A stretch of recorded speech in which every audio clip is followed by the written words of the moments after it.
आप सभी को मेरा नमस्कार। मैं हूं मंजू शर्मा।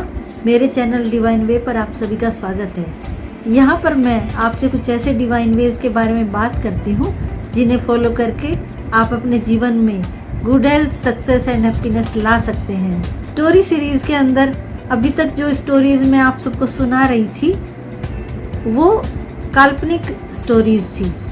आज से मैं आपको जो स्टोरीज सुनाऊंगी वो रियल लाइफ हीरोज की स्टोरीज होंगी। और आज जिस हीरो की स्टोरी मैं आपको सुनाने जा रही हूँ वो है मेजर ध्यानचंद। हॉकी के भगवान कहे जाने वाले मेजर ध्यानचंद को भला कौन नहीं जानता। पूरे विश्व के अनेकों लोगों के दिलों में मेजर ध्यानचंद राज करते हैं। पूरे विश्व के हॉकी खिलाड़ियों की अगर बात की जाए तो सबसे बेस्ट खिलाड़ी है मेजर ध्यानचंद। लिस्ट में सबसे पहला नंबर उन्हीं का आता है, क्योंकि उनके जितना हॉकी का एक्सपर्ट खिलाड़ी आज तक नहीं हुआ। उनका नाम हॉकी के खेल में ऐसे गोल्डन शब्दों में लिखा गया है कि अगर कभी भी हॉकी के खेल के बारे में बात होगी तो उनका नाम जरूर आएगा। मेजर ध्यानचंद ऐसे खिलाड़ी हैं कि वो सभी खिलाड़ियों के आइडल होते हैं, चाहे वो खिलाड़ी किसी भी फील्ड से रिलेटेड हो। मेजर ध्यानचंद का जन्म 29 अगस्त 1905 को उत्तर प्रदेश के इलाहाबाद में हुआ। उनका नाम ध्यान सिंह रखा गया।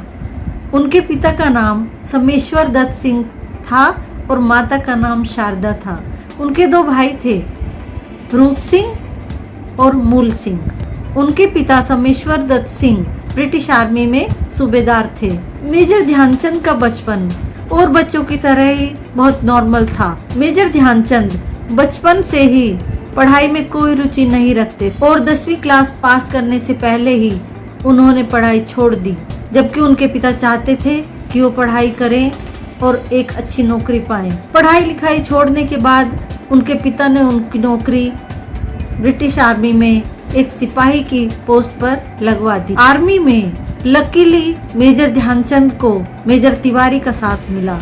मेजर तिवारी हॉकी के खेल के बहुत ही अच्छे खिलाड़ी थे। उनके साथ रहते रहते मेजर ध्यानचंद का भी इंटरेस्ट हॉकी की तरफ बढ़ने लगा और देखते ही देखते वो बहुत अच्छा खेलने लगे। सीखते सीखते वो दुनिया के बेस्ट खिलाड़ी कब बन गए ये पता ही नहीं चला। और जब मेजर ध्यानचंद भारतीय हॉकी टीम के कैप्टन बने तो उन्हें सूबेदार का पद दिया गया। बाद में उनकी एबिलिटी को देखते हुए उन्हें मेजर की पोस्ट दी गई। मेजर ध्यानचंद के खेल को इतना पसंद किया जाता था कि उन्हें हॉकी के जादूगर का नाम दे दिया गया। मेजर ध्यानचंद हॉकी के ऐसे दांव पेच खेलते थे कि दूसरे खिलाड़ी उनका अंदाजा तक नहीं लगा सकते थे। बहुत बार तो उनकी हॉकी स्टिक को तोड़कर देखा गया कि कहीं उसमें कोई मैग्नेट तो नहीं, क्योंकि जब भी मेजर ध्यानचंद फील्ड पर उतरते थे तो ऐसा लगता था कि बॉल उनकी हॉकी स्टिक से चिपक गई है। मेजर ध्यानचंद ने पूरे विश्व में तिरंगा फहराया और देश का नाम रोशन किया और ओलंपिक खेलों में 3 स्वर्ण पदक दिलाए। वे ओलंपिक में स्वर्ण पदक जीतने वाले पहले भारतीय खिलाड़ी थे। उन्होंने अपनी सफलता का सारा श्रेय अपनी मातृभूमि भारत को दिया। 1956 में मेजर ध्यानचंद को भारत से सबसे बड़े पुरस्कार पद्म विभूषण से सम्मानित किया गया और हाल ही में हमारे देश के सबसे बड़े खेल पुरस्कार का नाम बदलकर मेजर ध्यानचंद खेल रत्न अवार्ड कर दिया गया है। द्रोणाचार्य और राष्ट्रीय अर्जुन पुरस्कार से भी मेजर ध्यानचंद को सम्मानित किया गया था।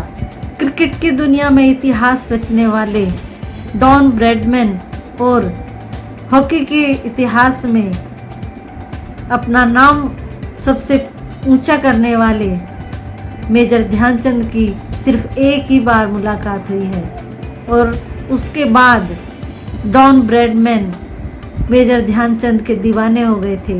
हिटलर और मेजर ध्यानचंद की कहानी बहुत मशहूर है। हिटलर भी मेजर ध्यानचंद की तारीफ करने से अपने आप को रोक नहीं सके थे। बर्लिन ओलंपिक में मेजर ध्यानचंद ने जर्मनी की टीम को 8-1 से हराया और ये देखकर वहाँ 30,000 लोगों के साथ बैठा हुआ हिटलर पूरी तरह से सरप्राइज था कि कोई इतना अच्छा कैसे खेल सकता है। देखते ही देखते हिटलर मैदान में आ गया और उसने मेजर ध्यानचंद से कहा कि वो जर्मनी के लिए खेलें, लेकिन मेजर ध्यानचंद ने बहुत ही विनम्र शब्दों में उनके प्रस्ताव को ठुकरा दिया और कहा कि मैं सिर्फ अपने देश के लिए खेलता हूँ।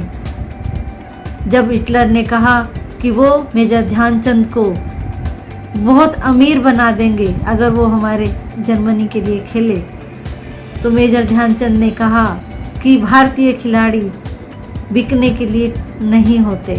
भारत को इतना सम्मान दिलाने के बाद मेजर ध्यानचंद ने हॉकी से संन्यास ले लिया और 76 वर्ष की एज में 3 दिसंबर 1989 को उनका स्वर्गवास हो गया। मेजर ध्यानचंद की जन्म तिथि को पूरे भारत में राष्ट्रीय खेल दिवस मनाया जाता है।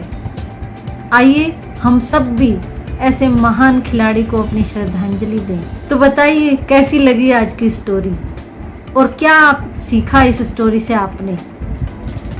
अपनी लर्निंग कमेंट बॉक्स में लिखकर जरूर बताइए। अगर अभी तक आपने मेरे चैनल डिवाइन वे को सब्सक्राइब नहीं किया है तो कर लीजिए, जिससे कि आपको आगे आने वाली बहुत ही इंटरेस्टिंग और यादगार स्टोरीज सुनने को मिलती रहें।